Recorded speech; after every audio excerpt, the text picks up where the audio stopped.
complaints and concerns effectively. Joining us today are two members.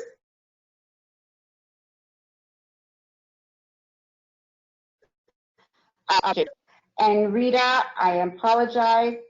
Carney, I hope I say it right. I'm sorry. Early resolution specialist. Carney is fine. Sorry about that. No problem. Rita is perfect. Before we hand the floor over to our guest speakers, we'd like to cover a few housekeeping items. So all attendees will be muted. We also ask that everyone joining us by phone mute their microphones on their end, just to ensure that we can all hear clearly without any background noise. Only questions be typed in the chat info box, which is at the bottom. The SCO team will be compiling your questions throughout the session, and they will be read out loud for feedback from our presenters at the end. We also ask that only questions on the contact and the patient ombudsman will be contacted directly for case-specific concerns. We will try our best to get to as many of you as possible during the questions and answer period. This session will also be recorded and made available for viewing afterward. Now that we've covered all these items, it's my pleasure to turn the floor over to our speaker, Jason and Rita. Great, thanks everyone. So thank you, Rita, and thank you everyone for your patience. So again, my name from the ether is Jason Oliver, and I'm a senior specialist with the Office of the Patient Ombudsman, and I'm joined by Rita Charney, who's an early resolution specialist with the Patient Ombudsman. So we're going to move. Everyone. Hi, Rita. So we're going to move to the next slide, which on the title, it says, what is a patient ombudsman? So our office is a new office, relatively. We opened the summer of 2016, so we're just coming on our 4th year of operations. So essentially, we can receive healthcare complaints, and we receive and resolve those healthcare complaints. We help residents and caregivers navigate what everyone has really become aware of right now, which is a complex system, a complex long-term care home system and a complex healthcare system. We were created by a piece of legislation, a law that was called the Excellent Care for All Act. And in that law, it said that the patient ombudsman is an office of last resort. And what that means is that we can look into a complaint, but we have to first give the organization that you're complaining about, so the long-term care home, an opportunity to resolve the issue first.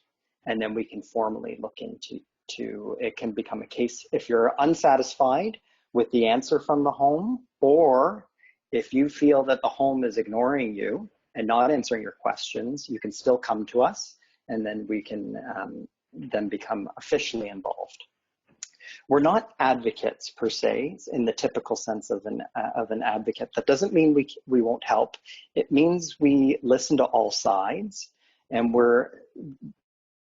we try to be as neutral and partial and to take a balanced approach to all of the cases that come to our office. So we have to hear all sides before we come to a resolution. So if you're complaining about a long-term care home, or you're complaining about an incident that happened at a hospital, we have to go back to the hospital or to the long-term care home and do a bit of a review, or sometimes an investigation, to find out what happened, and then we'll come to a conclusion, a fair and balanced resolution. So I've sorry, is someone coming through? Question? No? Okay, so I've mentioned the concept fairness. That'll come up throughout our presentation, and we consider ourselves a champion for fairness in the healthcare system. Again, we can conduct investigations and we can make recommendations for system change. So that's right, Rita, the slide before that says fairness on the top. So this is a pretty powerful image. And it's one that we used for the cover of our second, or third, I should say, annual report. And what it really speaks to is that a lot of many folks feel like the system is unfair. There's nowhere to turn to, they're lost in the healthcare system, or even when you go and try and get answers or need help to navigate that system, no one is there to meet you face on to help you. And that's really what we were trying to get to with this image, the concept of fairness, and that's what we're looking for. So now to the next slide. So we've spoken of fairness, and really, I know for some that's such a general concept, like what the heck do we mean? We're saying fairness here. And I'll tell you that ombuds offices throughout North America and in Europe use a framework. It's called the Fairness Triangle. And this is our fairness triangle, the Patient Ombudsman's fairness triangle. And what we do, and especially what someone like Rita does, who's an early resolution specialist, and our investigators, we ask 3 key questions, and we look at 3 key things. So what was decided? How was it decided? And often that looks at some of the procedures and the policies in place and if they were fairly applied. And really what is so important and so paramount when it comes to healthcare complaints are the relationships, the relational piece. So how are people treated? What led to the breakdown there? What happened? And this is not a checklist, but it's a decision-making framework that our team, our complaint services team, uses both in the complaints that come to us and in trying to achieve a fair and balanced resolution. So on to the next slide. I'm going to take a bit of a step back to let you know who we have oversight of, because there's different ombudsmans and ombuds offices for different pieces of the public sector and even different pieces of the healthcare stream. So specifically, Patient Ombudsman, our office has oversight over the 626 long-term provincial long-term care homes in Ontario. So again, even a further step back is we're the provincial patient ombudsman. So we have oversight over the 626 long-term care homes in Ontario, the 141 public hospitals in Ontario, as well as home and community care services that are coordinated by what's called the local health integration networks, the LINs. So home care that's provincially funded. So when a PSW comes into the home, or for some, it might be a nurse or an occupational therapist. So we can take complaints about these 3 chunks or slices of the pie when it comes to the healthcare system in Ontario. On to the next slide. So of course, right now we're in the middle of a pandemic. And we're also in the middle of a long-term care home crisis. So Patient Ombudsman started collecting data via complaints to our office in early March about COVID-19. So right now, as of today, 50% of all complaints to Patient Ombudsman are COVID-19 related. About half of those are from long-term care homes. In total, we've received 302 COVID-19 complaints since the 2nd week of March. And this is data from about a week ago. We have yet to crunch the numbers for last week, so you can definitely add to the list. We've received 150 complaints about long-term care homes, specifically their response to COVID-19. This is significant for our office. It's significant because usually long-term care home complaints only make up about 10% of our caseloads. Most of our cases, about 60 to 65% since we opened, are about public hospitals, another 10% about home care, and then another maybe about 15% will get complaints about things that we don't have oversight of. And that means like your family doctor or a walk-in clinic, or maybe a nonprofit organization that folks might seek counseling services from, but they're not health sector organizations that we have oversight of. So going back just to say that the number of COVID-19 related complaints in long-term care that we were receiving was alarming. Also, the nature of the complaints were alarming. So what we did right off the bat was we alerted the Minister of Long-Term Care, Mary Lee Fullerton, as well as the Minister of Health, Christine Elliott, who we report into along with the public. At the same time, we made a public launch on Monday, April 27th, an appeal for additional COVID-19 complaints in long-term care. So we asked residents, caregivers, family members, and even whistleblowers, so staff that work in long-term care, to come to our office virtually, so call in or fill out a complaint form online about what you're seeing or what you're hearing in long-term care. It's been several weeks since then. We decided last week, in fact, on June 2nd, we announced a systemic investigation into the experience of residents and caregivers in long-term care homes that had an outbreak of COVID-19. So this investigation will continue, and it will be, we continue to receive complaints. So we have a special investigative team that's involved and in charge of this investigation, but we also have our complaints service that continues to take long-term care home complaints. So both are going on in tandem. So it doesn't mean we're shutting those down and just launching an investigation. We still continue to receive complaints about long-term care, as well as hospitals and home care, but we're also conducting a systemic investigation, specifically on COVID-19 outbreaks in homes that experienced an outbreak of COVID-19. We know that these reviews take time, and that's not helpful for many people, so we want to be helpful. We want to be helpful to the system, and we want to be helpful to long-term care homes that still have yet to experience an outbreak and want to prevent an outbreak from happening. We also want to be helpful to the entire system if there's a second wave of COVID-19 in the fall or come cold and flu season. So because of that, we're committed to publishing or announcing any interim findings to our investigation in the early fall, because we want to be helpful and useful to the system. So I'll move on to the next slide, and I can take questions about the investigation at the end of this session. So I'm not a numbers person, but what drives our office are the complaints that we receive. I know this slide can be difficult, so I'm not going to spend a lot of time on it. Again, you'll receive the PowerPoint slides will be emailed to all participants, but we felt that it was important to be transparent, to share what are the types of complaints, what are the types of issues that we're hearing about.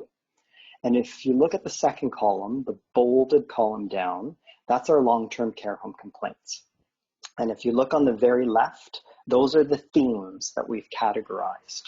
So as you can see, 62 complaints we've received are around infection prevention and control, as well as 42 complaints on visitation.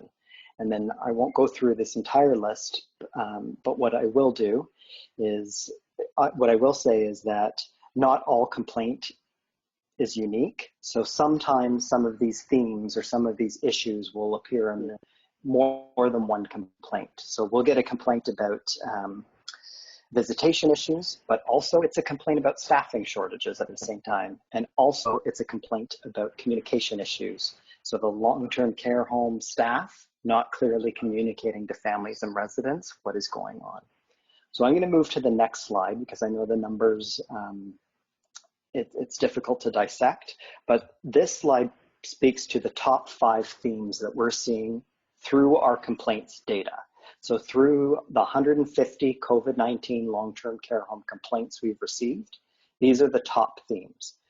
And so the top one being infection prevention and control practices. And what that really means is, you know, we've heard about the acronym used PPE, personal protective equipment. So we're getting complaints about there's not enough PPE. What the heck is PPE? When should it be used? Why isn't it being used? Why is this staff member wearing it? Why is this resident wearing it? Why isn't my loved one? So it really runs the gamut. But also we're hearing complaints around maybe not enough education for staff on how to effectively enforce infection prevention and control practices, and also about where residents are located. Are we rooming residents that are COVID-19 positive with residents that are COVID-19 negative? Is there enough testing? So all of that falls into that kind of larger bucket of infection prevention and control practice complaints. We're also receiving complaints, again, a significant number of staffing shortages, visitation restrictions, which I know is so concerning for this audience. Following up to that is poor communication about what is happening, and then an overall quality of care. Folks are concerned that their loved ones are not getting the quality of care that they deserve. I'm going to bounce to the next slide, Rita, and look, and then if you keep going down, there we go. It looks like there's an animation on it. So I wanted to clarify a bit on visitation restrictions and what our office does and the questions that we ask with regards to our complaints about visitation restrictions. Some of those questions are right off the bat. Was the family member providing required care to the resident on a regular basis prior to the outbreak? And then if you hit next, Rita, or another question that we ask, is there a reason to believe that risk of harm may come to the resident without this care? Then the next, did the home consider the request? And did they communicate their decision in making a reasonable, or did they communicate, my apologies, their decision making in a reasonable manner? So we see these issues of poor communication come up all the time, and we feel, our office feels that with all healthcare complaints that we receive, there's a responsibility of staff to clearly communicate their decisions. And then really every complaint and situation is unique. So on our website, for those that are information seekers, we've tried to clarify what the Chief Medical Officer of Health defined as an essential visitor. And these are some of the questions that we ask, because we feel that some homes, we want to ensure that they're fairly applying that directive from the Chief Medical Officer of Health, and that they're letting essential visitors in. So essentially, if this is happening to you, if you were providing care to a loved one in a long-term care home and you do not have access to your loved one, and you were an essential visitor, you can come to our office, and we can work as a intermediary in a mediation type fashion with trying to get you either a clear answer or access directly to your loved one. So now I'm going to pass it over to Rita. Thank you so much, Rita, for navigating the slides and getting us started with our technical pieces. Rita's going to carry it away and talk a little bit more about our process, like what's it like to call our office, what we're doing now, and how we treat each complaint. Thank you. Thank you so much, Jason. And yes, as you each know, the concerns that you have are complex, and the system is complex, and we're trying to deal with each issue as it comes, because they each have a different aspect to it, and that is the beauty of the work with our office. So how does it work when you have a complaint and you reach out to us? Now let's first start with the process regarding COVID-19 use. To approach us, either you can call our office.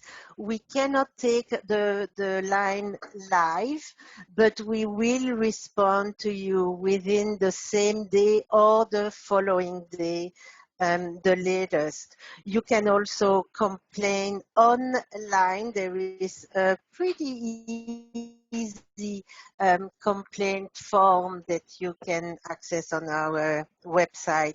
And once you have reached out, we will call back, whether it's you called in or you wrote in. The early resolution specialist that will be speaking with you will inform the rest of the team about your concern. We are triaging every concern, because if you come in with a concern, as Jason was explaining, that is common to others from the same home, it's more productive for the investigators that are there. We have 3 investigators that are actively working with youth complaints and reaching out to the long-term care homes. They communicate, we communicate directly with the administrators and the executives of the corporation to get the information that you need to have, and we help with the communication process. We also, when we decide that it's appropriate, we will make a mandatory report according to the information you provide to us. We have made 9 of them since the beginning of from the lockdown, and Patient Ombudsman will also connect and alert the provincial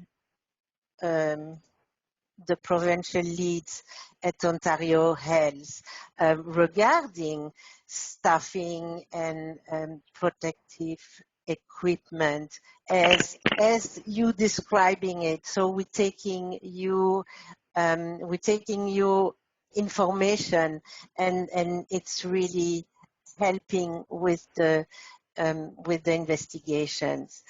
We also alert the local public health unit when there is a concern about the management of the outbreak in the homes.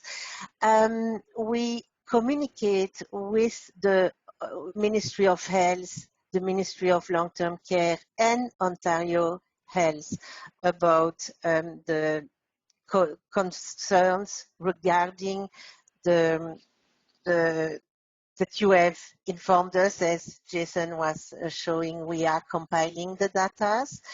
And as always, we look at fairness, we look at resolution of a complaint, and what you are doing by coming to us is very valued. And we appreciate the world has kind of brought us to COVID strategy, and we are really mindful of the guidelines that are coming, and the homes have to also find a balance themselves between the guidelines that they must comply to, and also to what the residents and you, the caregivers, are needing, and what really concerns you immediately. And so that is for COVID-related concerns. But life continues as much as we have a lot concentrated on COVID, as Jason was saying.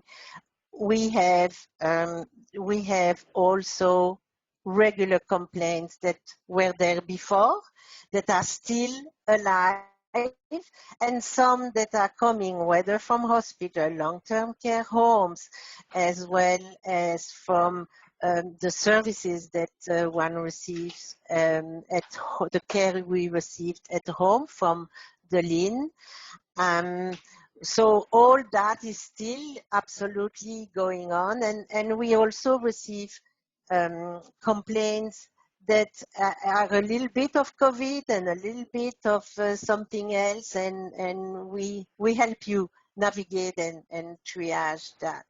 So when you approach us and you bring a complaint to us, we can answer any questions you have. If you wonder, is my concern in something that I can bring to Patient Ombudsman, just just call us. And if it's not within our jurisdiction, we will direct you. Our mandate is also to give you the information of for anywhere that you can go to regarding the specific concern that you have. When you apply in writing, you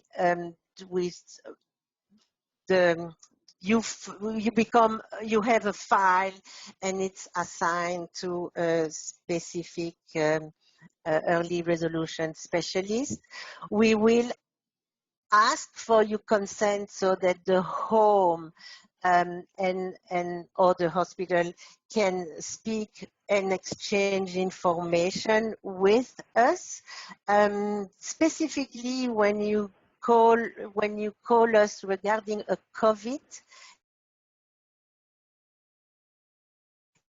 issue with the long-term care homes, we don't necessarily request consent, and then the substitute decision maker is if the resident is not capable of making their own complaint. And also, it's important that you know that we can only take one complaint at a time. We do not take grouped complaint, and the home cannot call us and complain. I'm saying that because one time a hospital has called us and asked if we could take on a complaint, and we suggested that they ask the patient to bring it to us. We look at how a home responds to whatever concern you bring to them. We don't have jurisdiction over doctors, over nurses, or technicians in hospitals. They each have their own colleges. So if you have some concern about what decision that a doctor has made, or even some behavior that was distressful to you, we will refer you to their own college, because they are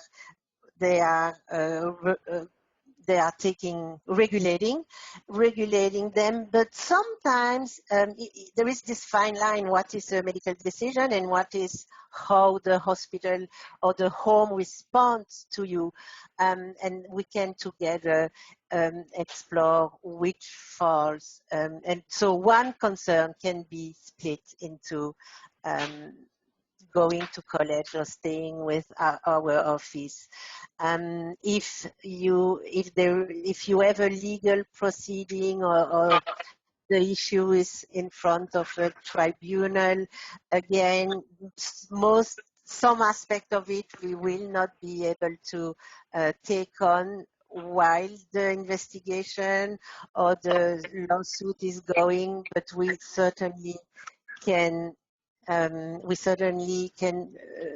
explore if there are some aspect of your complaint that we can proceed with. And we will accommodate, of course, any accommodation that you need, whether it's language, as you hear, you can speak in French with us. If you are not able, we need most of the time we will need a written complaint, and yet if you cannot write, we will accommodate to take your complaint either on the phone or in person. Not today with COVID, but in general we do, and we work with you. It is really important for us. So when you do bring a complaint to us, usually I suggest give us a general sense of what it is. You don't need to give much detail. You'll have an early resolution specialist working with you on that. We will ask some for information, documentation from you, from the home or hospital, And that again, that's something that we work together with.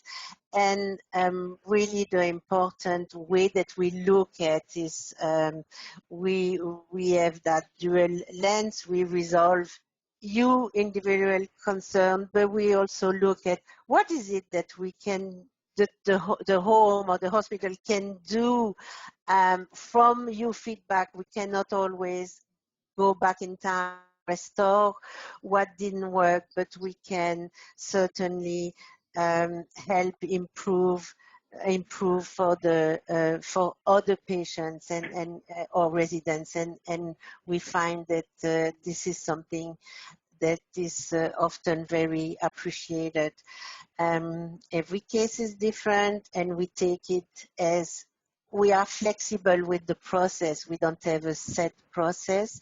We work with you and with the home to help with the communication. We sometimes sit down with the management at the home or hospital and with you set up plans so that your concern can be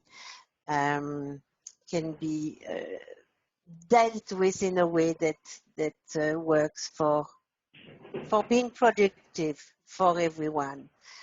And there is also a complaint process chain that you probably know.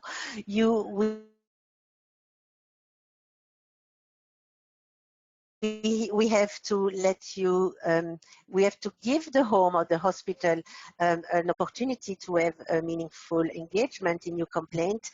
And usually it is actually the fastest way to deal with your issues. So within a long-term care home, you know that you start at the unit level, you raise your concern with the nurse, the manager or the assistant director of care. That you don't have the satisfaction of some or all aspects of your complaint. You can go to you can go to the director or the director of care or the administrator. It's the process requests a written complaint. They have 10 days to respond to you should you not have satisfaction and think that they could do more, or they could look at that at your concern in another way. That's when we are in a position to receive your complaint, listen to you, listen to them, and find the gap in between. And then we have the complaint line. This is our phone number, emails to reach us, and this is an overview of the processes with our office. It's complex, and that's why we accept. Unmuted. Thank you. Thanks, Rita. It's Jason. So just so everyone knows, I was supposed to be moving the slides off my laptop, but I'm presenting off an app off my cell phone. So thank you, Rita, for listening to my cues. I know it can be jarring for the viewers, but again, we'll be sending these PowerPoint slides out via Family Councils Ontario for folks to review, and you can always connect with us for questions. And we're always willing to come back. Thank you, Jason and Rita. So we've compiled some questions here. So here's the first one. Long-Term Care Act 2007, the home has a legal duty to respond in writing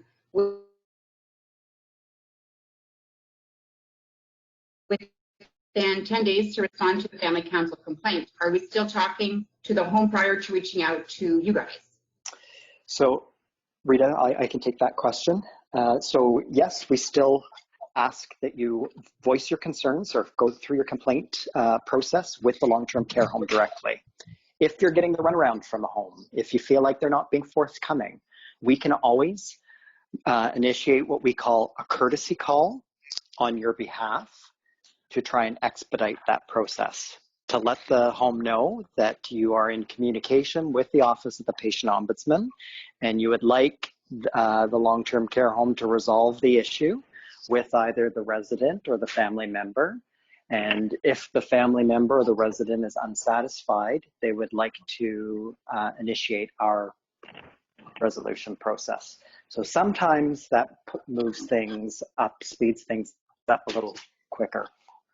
Whether that's right or wrong is not for me to weigh in on, but in any case, Rita?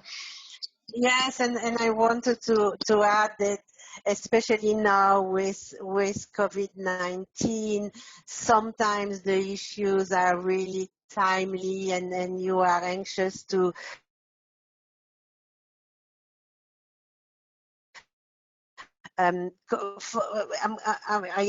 for example, someone called the other day and said, for 3 days, I've been trying to call the management. I need to hear how my mom is doing.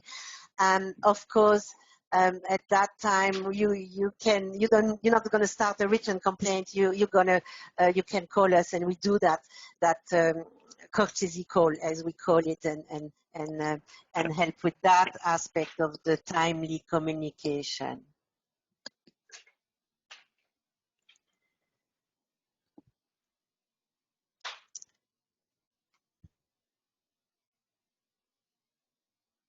Great, we'll take the next question. Oh, sorry, I had muted myself. I apologize. Next question, why is the individual home denying access when CMOH release directive number 3 actually says what essential visitor is and PPE protocol? So I can't speak to the actions of the Chief Medical Officer of Health. I can say that that's independent decision making, and we don't have influence on his and his team's decisions. I will say that how we approach COVID-19 complaints are informed by the directives coming from the Chief Medical Officer of Health. And what we look at is, are these directives being fairly applied? So, because as you can see, they are a bit confusing. So is the long-term care home, or is the hospital, if it's a hospital-based complaint, are they fairly applying these directives, or are they misinterpreting them and applying them in a way that they've decided? So that's how we will look at that, to ensure if these directives, such as visitation and essential visitors, are they being fairly applied? Because guidelines are like laws. They're not they are black and white, but the application is so subjective, and that's where our lens is really useful. Perfect. Next question. They're not. When asked about being able to provide essential care, my sister and I, between us, provided 4 days a week of care and hired an additional PSW. We were told only registered PSWs were allowed. One stayed on as they had other clients. The other did not, as they had clients outside the home.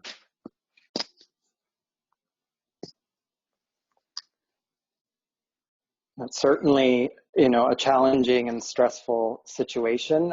I think, and maybe Rita, if you wanted to weigh in after that, we would encourage you to call our complaints line, and because it's so difficult just hearing these quick questions to really be able to dissect and analyze all of your concerns and just how we would help in that situation.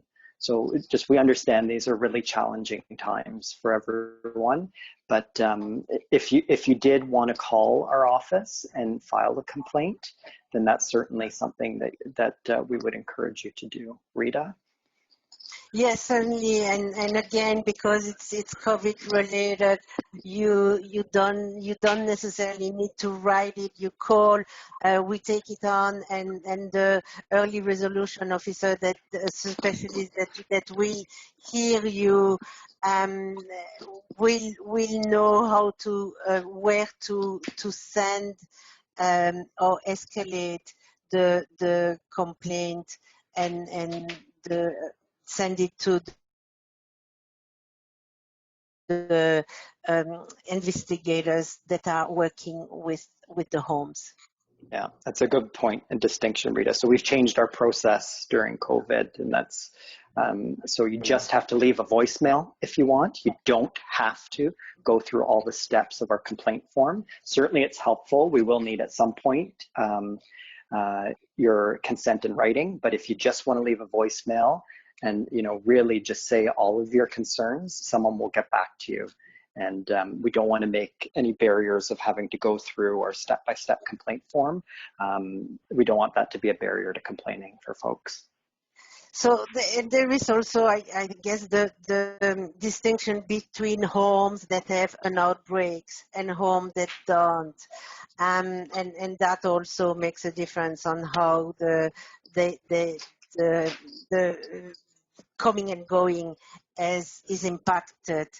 Some home has found the flexibility to work with the residents' family, and of course it's easier in a home that doesn't have any outbreak to open the ways of creative visitation.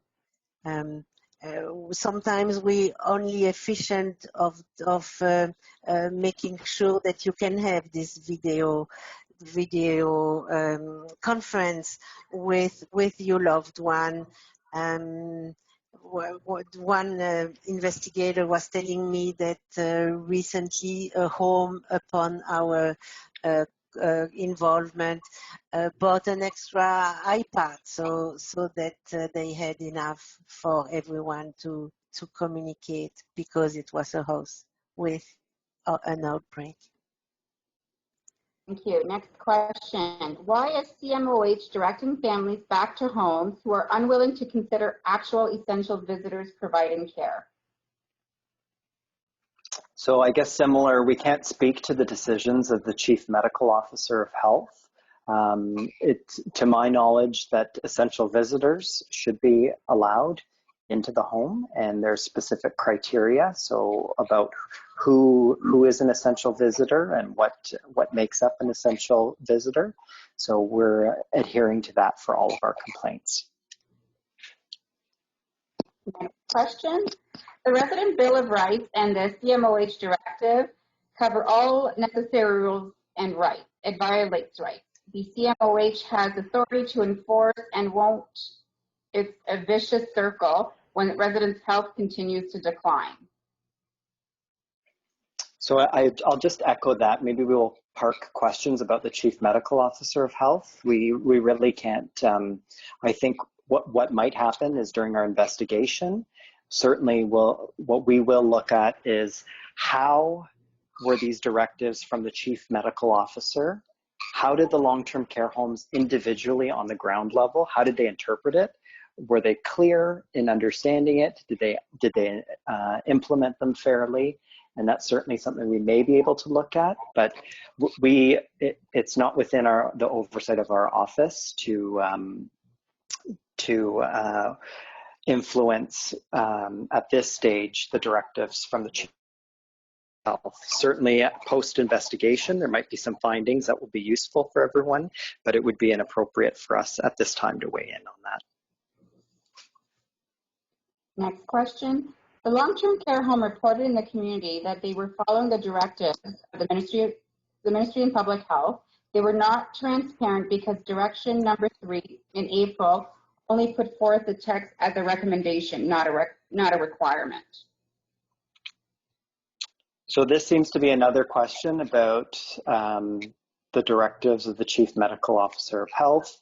To my knowledge, it was moved from a recommendation to a directive. So that means the law. That means that the home has to adhere to that. So it's gone from beyond just a recommendation, but to an actual directive. So again, I think for the sake of this Q&A, let's, again, it would be inappropriate for us to weigh in on the decision-making of the Chief Medical Officer of Health, but what we will look at is the home fairly applying those rules? Because certainly there's criteria for essential visitors that folks should be, if they are an essential visitor, they should be allowed in the home. And according to also respecting the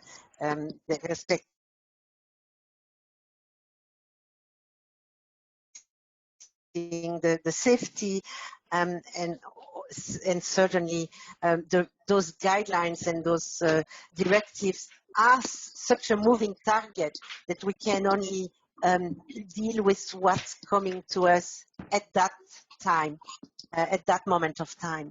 So back to the complexity. Yeah. And certainly we can work to try and find some creative and innovative solutions with the home so that folks, if can, at the very least, have virtual access to their loved one. We want cameras. Let's see what's going on if you won't let us see. Sorry, hang on there. They want cameras. They want to see what's going on. What do you think about this? Well, I guess the question seems to be about having eyes, virtual eyes on their loved one, and I don't think it would be appropriate for us to weigh in on that right now, but it sounds, we certainly can facilitate virtual access, and we'll take complaints on that, whether it's window visits, camera, Skype calls, FaceTime. That's certainly, we think that's more than fair. And that's the least that homes should be able to provide at this time. Yeah. Shouldn't all long-term care homes have the same definition of essential from the ministry? This would lead to less confusion. Every person, administrator, and infectional control person has a different meaning for what the term, making it very difficult to make a complaint. Yeah, again, it is confusing. It really is confusing, and the other thing is there's essential visitors for hospital setting, there's essential visitors for the long-term care home setting. So I would say if you do have a concern, then please do call our office, and we'll try and work on your individual concern to make sure that the home is fairly applying the directive around essential visitation. Thank you. Next question. Directive does indicate what an essential worker is, the person performing essential support service, for examples only. The home is free to determine if those services are indeed essential support services. Is that true? How do we protect residents from backlash or punishment from workers and admin when a complaint is filed?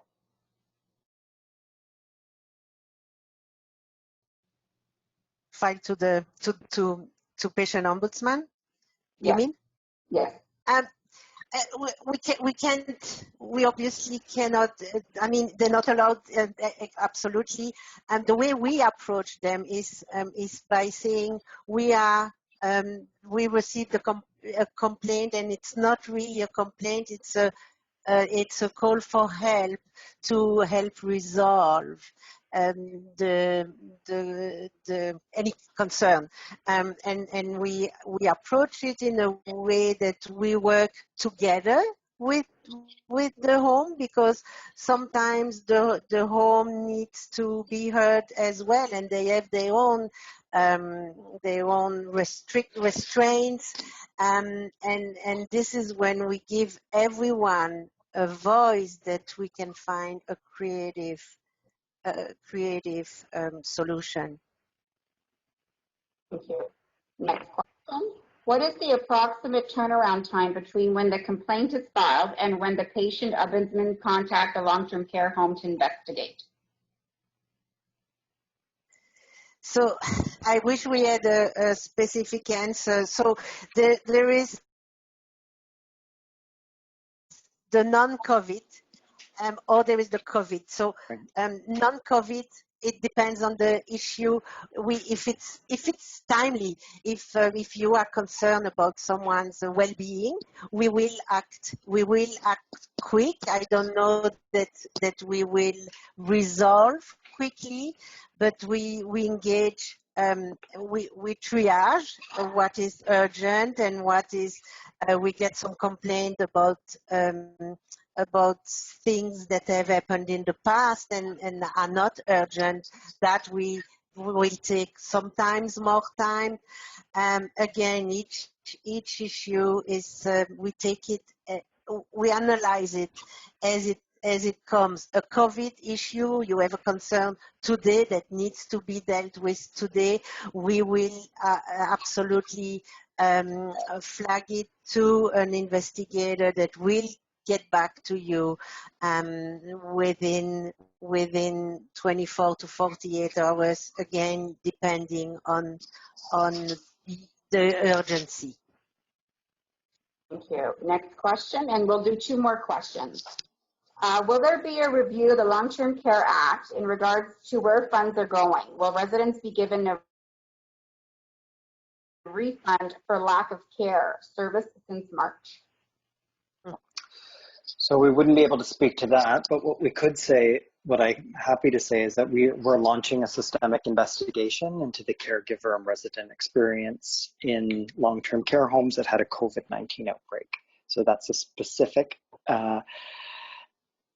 piece of the puzzle that we're looking at. We really want to amplify the voices of residents, amplify the voices of family members, and make sure that how they were treated and how you were treated is not lost.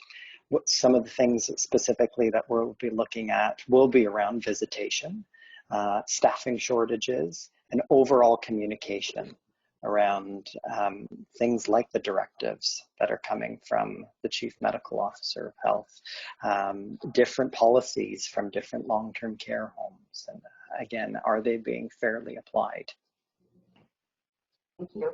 Last question, does your department oversee the Ministry department that does the home inspection and report? If I contact and do not respond to me, can I report that to you? No, the ombudsman that has oversight on the Ministry of Health, because the inspectors are part of the Ministry of Health, is the Ontario Ombudsman. And if you wonder about any kind of questions like that, you can always call us, and that is part of our mandate, is that to direct you to the correct ombudsman and help you make this assessment. Perfect, thank you. We're now at 10 after 3. It's time to bring the webinar to a close. We would like to extend our thanks and appreciation to Jason and Rita from the Patient I can't speak right now, Ombudsman, for today's informative presentation. If we were unable to get to your question, please do reach out directly to the Patient Ombudsman by visiting their website or by reaching out to the team at Family Council Ontario. We thank all of you for being with us today and hope you enjoy the rest of your afternoon. Stay safe and take care. And we thank you for having us today. And I will be doing a French one shortly as well. Indeed. Thank you so much. Have a great day, everyone. Thank you.